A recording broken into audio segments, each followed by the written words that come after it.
এতিয়া আজি আমি তোমালোকৰ কোৰ্সত পাৰমাণবিক ভৰ পৰমাণু এটাৰ ভৰ পাৰমাণবিক ভৰ বুলি নিলিখি মই পৰমাণুৰ ভৰ বুলি লিখিলো। পৰমাণুৰ ভৰৰ কিবা এটা সূত্ৰ দিছে তোমালোকক।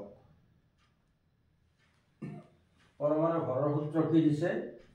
কাৰ্বন 12 পৰমাণুৰ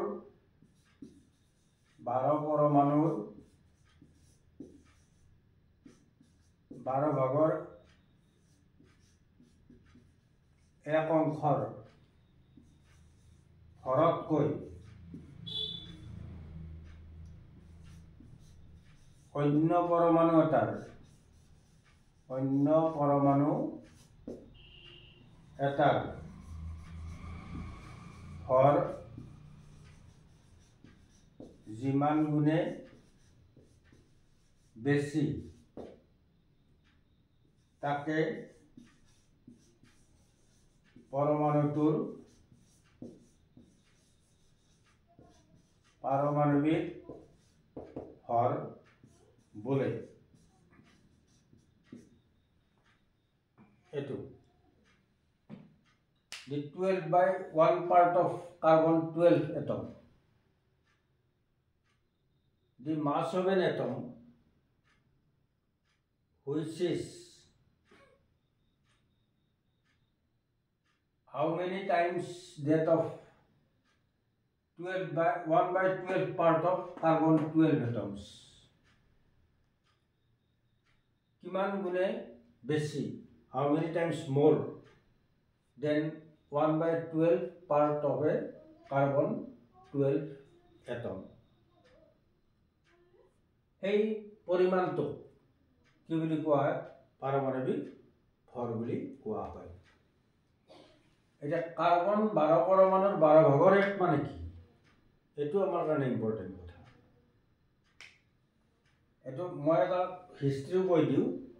আগতে কি বুলি লিখা হৈছিল? হাইড্ৰোজেন পৰমাণুৰ ভৰতকৈ অন্য এটা পৰমাণুৰ ভৰ যিমান গুণে গধুৰ তাকে পাৰমাণবিক ভৰ বুলি কোৱা হয়। এটো পাৰমাণবিক ভৰ বুলিও নকয়, আসলতে কি বুলি কয়? আপেক্ষিক পাৰমাণবিক ভৰ বুলি কয়। আপেক্ষিক কিয় কয়? কাৰণ কাৰ লগত তুলনা কৰি কৈছো? কাৰ্বন 12 পৰমাণুৰ লগত তুলনা কৰি কৈছো। এই কাৰণে আপেক্ষিক পাৰমাণবিক ভৰ, স্পেসিফিক এটমিক মাস এই বুলি কোৱা হয়। এতিয়া আগতে কোৱা আছিল হাইড্ৰোজেন পৰমাণুৰ ভৰতকৈ কিমান গুণে গধুৰ। তাতে এটা গণ্ডগোল আছিল। গণ্ডগোলটো কেনেকুৱা? হাইড্ৰোজেন পৰমাণুৰ ভৰ 1 নহয়, 1.008 গ্ৰাম। গতিকে অন্য এটা পৰমাণুৰ ভৰ 1তকৈ কিমান বেছি হলে বেছি ভাল হয়, আমাৰ কাৰণে সুবিধা হয়। কিন্তু 1.008 গ্ৰামতকৈ কিমান বেছি উলিয়াব লাগিলে, কম্পেয়াৰ কৰিব লাগিলে অলপ অসুবিধা আহে। প্ৰকৃত ভ্যালুটো আমি তেতিয়া নাপাম। সেই কাৰণে কি লোৱা হল? কাৰ্বন 12 পৰমাণুৰ 12 ভাগৰ 1 অংশ লোৱা হল। কিয় কাৰ্বন 12 পৰমাণুৰ 12 ভাগৰ 1 অংশ লোৱা হল সেইটো আমি যদি চাও, কাৰ্বনৰ এটমিক মাস কিমান? কাৰ্বন 12 মানে কাৰ্বনৰ এটমিক মাস কিমান? 12। কাৰ্বনৰ এটমিক মাস 12 মানে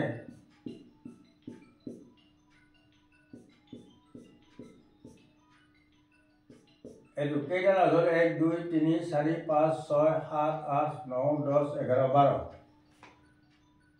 কাৰ্বনৰ যেহেতু পারমাণবিক ভর 12, এই 12টা লাস্টত কিমানকে আছে? 1 কে আছে। এটা 12 ভাগৰ 1 মানে কি হ'ব?